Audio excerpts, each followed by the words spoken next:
The executive branch of our government, aka Donald Trump, will remain lawless until his demise. And meanwhile, our legislative branch has always been swampy. But we can count on our judicial branch to be ethical, right? Wrong. And coming up next, I have a scandal that involves two conservative Trump-loving judges that is tainting their pillar of our government. I'm Dan, and thank you for watching Occupy Democrats. To join us daily as we uncover every swamp creature in Trump's orbit, please hit that subscribe button. Let's begin with an adjacent story surrounding one of the two judges, something that strikes fear in every liberal. USA Today reports, will Trump get a fourth Supreme Court justice? Speculation swirls around Alito.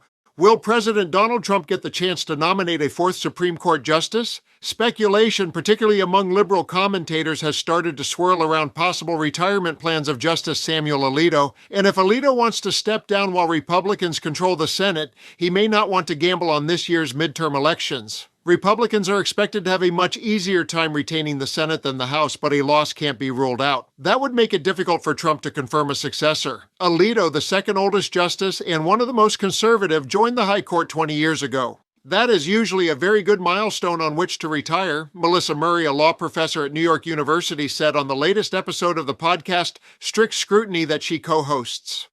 I'm going to preview one of my new favorite things. It's a mystery called The Case of the Possibly Retiring Justice. And I have some breaking clues. So, not entirely ready to call it breaking news, but as Leah noted in our last episode, a number of clues have emerged over the past couple of weeks, pointing to the possibility that friend of the pod, one Samuel A. Alito, may be preparing to hang up his robes and turn full-time to pursuing his passions, right-wing news, flags, general conservative grievance, and Wagner. So, Justice Alito recently celebrated 20 years on the court at the end of January, and that is usually a very good milestone on which to retire, like a round number. You can mark it.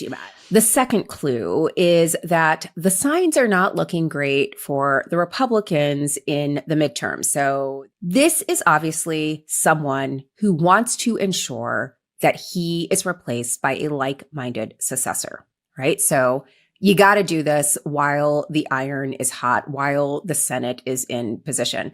And then the final clue is that the publication date for his forthcoming book, So Ordered, which, as Leah noted last week, is going to be published during the first week of October term 2026. And that is usually a time when sitting justices are quite busy. Mm-hmm.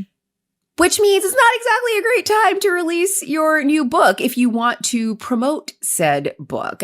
So I will just drop that. I will also note that since our last episode where we surfaced this important clue, there has been an outpouring of very, very positive press about Justice Alito, including a very fawning op-ed by former clerk with cases pending at the Supreme Court right now, Ben Aguanaga, who talked about the decency, the core decency and goodness of his former boss.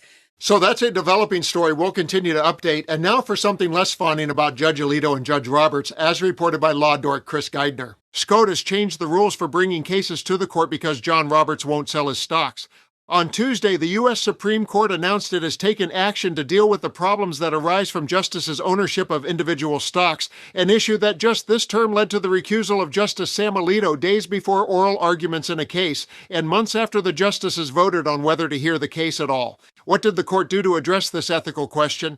Did the justices agree to divest from individual stock ownership, which would be the cleanest, most ethical, and easiest step, especially given that Chief Justice John Roberts and Justice Sam Alito are the only two justices who currently own individual stocks? Of course not. The Chief Justice of the United States will literally change the rules of the Supreme Court of the United States instead of divesting in individual stocks. Really? The primary revision to the rules is, at long last, a change to the way the court is going to identify conflicts of interest by requiring parties to include stock ticker symbols in their briefs submitted to the court starting next month.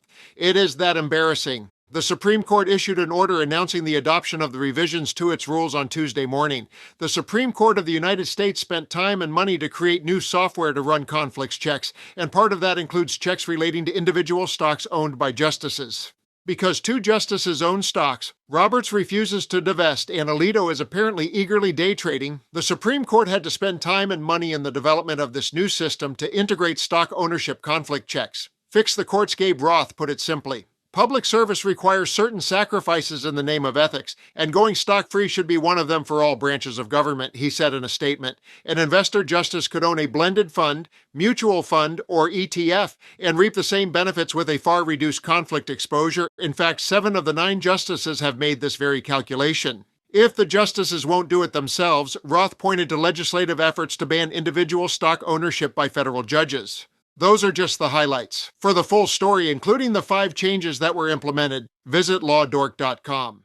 This story perfectly represents the world we live in. Our government branches were already sliding into the swamp, and Trump took it to the next level. When he loots a country for its oil, enriches his family with crypto schemes, and pardons convicted felons who contributed to his fortune, some sketchy stock trading by justices looks harmless by comparison.